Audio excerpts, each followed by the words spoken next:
আসসালামু আলাইকুম। আশা করি সবাই ভালো আছেন। আলহামদুলিল্লাহ। আপনাদের সকলের দোয়ায় আমিও ভালো আছি। আজকে শুক্রবার। এখন বাজে ৭টা। আমি আরও বেশ কিছু আগে উঠেছি। উঠে আমার ফজরের নামাজ পড়েছি, কিছু তাসবিহ পড়েছি, কিছু জিকির আজগার করেছি। এখন আজকে যেহেতু শুক্রবার আমার স্পেশাল ডে। তো ৩ই ফেব্রুয়ারি আমি সব কিছু ব্ল্যাঙ্ক রেখেছি। বিকজ অফ শুক্রবার আমি শুধু ইসলামকে নিয়ে স্টাডি করতে চাই। তবে পাশাপাশি যদি আমি সময় পাই, দেন দু একটা পরীক্ষা অথবা অন্য কোনো কুইজ টেস্ট এগুলো দেওয়ার চেষ্টা করব অ্যাপসের মাধ্যমে, অথবা বই থেকেও যদি কোনো পরীক্ষা দেওয়া যায় সেগুলোকে আমি করব, এবং যেটা করব সেটা এখানে আমি হ্যান্ড রাইট করে লিখব, হ্যাঁ। আর পাশাপাশি আজকে আমরা আমার এই যে শুক্রবারের সকালগুলোতে আমি বেসিক্যালি আমি চাচ্ছিলাম যে আমার ইসলামিক যে লাইফটা আছে সেটার জন্য আমাকে একটু পরিশ্রম করতে হবে। তো কোরআন নিয়ে বসলাম, একটু কোরআন পড়ব। তো আশা করি আপনারা যারা আমার ভিডিওগুলো দেখছেন, আপনারা যদি মুসলিম পরিবারের হন, আপনারাও চেষ্টা করবেন যে সপ্তাহে একটা নির্দিষ্ট টাইম অথবা প্রত্যেক দিনের একটা নির্দিষ্ট টাইম রাখবেন, যে টাইমটাতে আপনি একবার হলেও ৫ মিনিটের জন্য ১০ মিনিটের জন্য হলেও কোরআন পড়বেন। এতে আপনার একটা অভ্যাস হয়ে যাবে, কোরআনের সাথে আপনার কানেক্টিভিটি বাড়বে। আমি বেসিক্যালি অ্যাপসে তো এখন অনেক স্মার্ট হয়ে গেছে। অ্যাপসে যখন আপনি কোরআন পড়বেন তখন অনেক ইজি হয়। মোবাইলেই পড়া যায়, শুয়ে থেকে পড়া যায়, যে কোনো জায়গায় পড়া যায়, হ্যাঁ, অজু ছাড়াও পড়া যায়। কিন্তু আপনার ফিজিক্যাল একটা বইয়ের সাথে যে কানেক্টিভিটি, কোরআনের সাথে যে কানেক্টিভিটি, সেটা গড়ে ওঠে না। তো আমি এই জন্য বলবো যে আপনার অ্যাপসে আপনি হেল্প নেন, অ্যাপসে আপনি পড়েন, বাইরে যেখানে থাকছেন র্যান্ডম প্লেসে, সেখান থেকে আপনি অ্যাপসে পড়েন।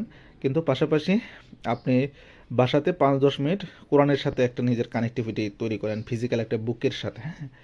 তাহলে দেখা যাবে যে আপনার অনেক ভালো একটা ফিল হবে। আর আমরা বেসিক্যালি করি কি, আমাদের বাসা বাড়িতে ওয়ালে কোথাও হলো কোরআনকে উঠায় রাখি, যেখানে আমাদের সন্তানরা হাতে দিয়েও ধরতে পারে না। তো এটা আসলে ঠিক না। কোরআন এমন জায়গাতে রাখতে হবে যেখানে পরিবারের সবাই ধরাছোঁয়ার ভিতরে থাকে। তবে আমাদেরকে অবশ্যই অন্যান্য বইয়ের থেকে কোরআনকে সম্মান বেশি করতে হবে।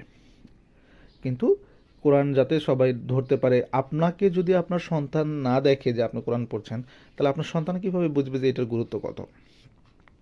তো যাই হোক, আমি ইসলামিক বিষয় নিয়ে খুবই কম আসলে কথা বলতে চাচ্ছিলাম, কারণ আমার খুবই ভয় হয় যে আল্লাহ তাআলা নাকি এটাকে আবার মানুষ বা লোক দেখানো ইবাদত হয়ে যায়, হ্যাঁ। তো এই জন্য আমার ভয় হয় যে আমি এই জিনিসটা প্রচার করছি, এটা কতটুকু ঠিক হবে বা কতটুকু ভুল হচ্ছে। যাই হোক, বাই দ্য ওয়ে, আমি বেসিক্যালি এটা ওই উদ্দেশ্যে না, আমি যে উদ্দেশ্যে আহ, আমি যেহেতু আমার প্রত্যেক দিনের পড়াশোনার শিডিউল আপনাদের সাথে শেয়ার করছি, তো আমি এটাও শেয়ার করতে চাচ্ছি যে যারা আমার সাথে আছেন, যারা আমার ভিডিও দেখছেন বা দেখেন, তারা অ্যাটলিস্ট আপনাদের রুটিনের মধ্যে এটাও একটা রুটিন হতে পারে, ইভেন সুন্দর একটা রুটিন হতে পারে, যে আপনি ইসলাম চর্চা করছেন। আপনি অ্যাজ এ মুসলিমের পরিবারের সন্তান হয়ে আপনি আহ, শুধু নামমাত্র মুসলমান না, আপনি আহ, মুসলমান যেটা অন্তরের অন্তঃস্থল থেকে বিশ্বাস করে আপনি জেনে বুঝে আপনি মুসলমান ধর্মে বা ইসলাম ধর্মে আপনি অবিচল থাকার জন্য প্রতিজ্ঞা করছেন। তো this is the most important thing, কারণ আমরা পৈতৃক সম্পত্তিতে ইসলাম পেয়েছি। তো আমাদের আসলে নিজেকে সংশোধন করে, নিজেকে প্রতিজ্ঞা করে আবার বায়াত নেওয়া প্রয়োজন, কারো হাত ধরে আবার কালেমা পড়ে ইসলাম গ্রহণ করা প্রয়োজন।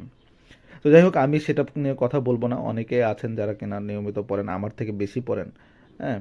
আহ, তারা অবশ্যই আমাকে সাহায্য করবেন যে আপনারা কিভাবে পড়েন বা আমার পড়াশোনার রুটিন আরও কিভাবে আপগ্রেড করা যায়। তাহলে আমি হয়তো বা আমার সেটাতে কাজ করব, আমার ডে ওয়াইজ রুটিনটাতে কাজ করব। তো ধন্যবাদ, ভালো থাকবেন, সুস্থ থাকবেন। আজকে ফ্রাইডে, আজকে এখন এই ভিডিওর পরে ইনশাল্লাহ একবারে রাতে ক্লোজিং ভিডিও দিব। So thank you so much. আল্লাহ হাফেজ। জাজাকাল্লাহ খায়রান।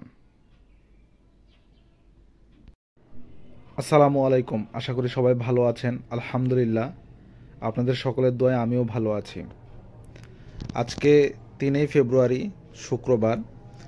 এখন বাজে রাত 10টা 5। অ্যাজ ইউজুয়াল আপনারা জানেন আজকে আমি অফ ডে হিসেবে বিবেচনা করেছিলাম। তো আমি সকালবেলা আমার প্রাত্যহিক জীবনে কিছু কাজকর্ম ছিল, সেগুলো সেরে আমার একটা দাওয়াত ছিল, সেখানে গিয়েছিলাম। সেখান থেকে মহামহিন পার্কে একটু ঘোরাঘুরি করার পরে বাসায় আসি, এবং বাসায় এসে খাওয়া দাওয়া এবং রেস্টের পরে আমি কাসাসুল আম্বিয়া পড়ছিলাম। এই বইটাতে কোরআন মাজিদে যে 25 জন নবী রাসূলদের কথা বলা হয়েছে, তাদের সম্পর্কে বিস্তারিত বলা আছে সহজ বাংলা ভাষায়। আপনারাও চাইলে এই বইটা পড়তে পারেন। আমি পড়েছিলাম এবং এখনও পড়ছি, তো মোটামুটি ভালো লাগছে। তো ঠিক আছে, ধন্যবাদ সবাইকে। আজকের মতো আজকে আর কথা বাড়াবো না, একটু টায়ার্ড আছি, ঘুমাবো খুব তাড়াতাড়ি। ইনশাআল্লাহ কাল সকাল থেকে নতুন রুটিন শুরু করব। তো ভালো থাকবেন, সুস্থ থাকবেন, এই কামনায় আজকের মতো এখানেই ইতি টানলাম। আল্লাহ হাফেজ।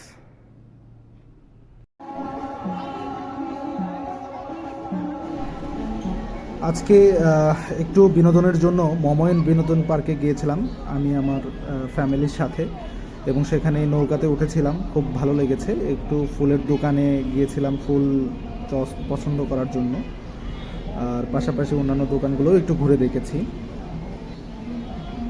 আর মোটামুটি জায়গাটা আগের থেকে অনেকটা বেটার করেছে। আমি অনেকদিন যাবৎ যাইনি, এখানে বাচ্চা কাচ্চা খেলাধুলার জন্য একটা জায়গা রেখেছে। সবসময় আসলে পড়াশোনার ভিতরে বা কর্মজীবনের ভিতরে থাকার থেকে একটু মাঝে মাঝে একঘেয়েমি কাটানোর জন্য এদিক সেদিক ঘুরে বেড়ানোটা এবং ফ্যামিলিকে সময় দেওয়াটা আসলে ইম্পর্টেন্ট, যার কারণে এই ঘোরাফেরাটা। তো ধন্যবাদ সবাই, ভালো থাকবেন, সুস্থ থাকবেন, আল্লাহ হাফেজ।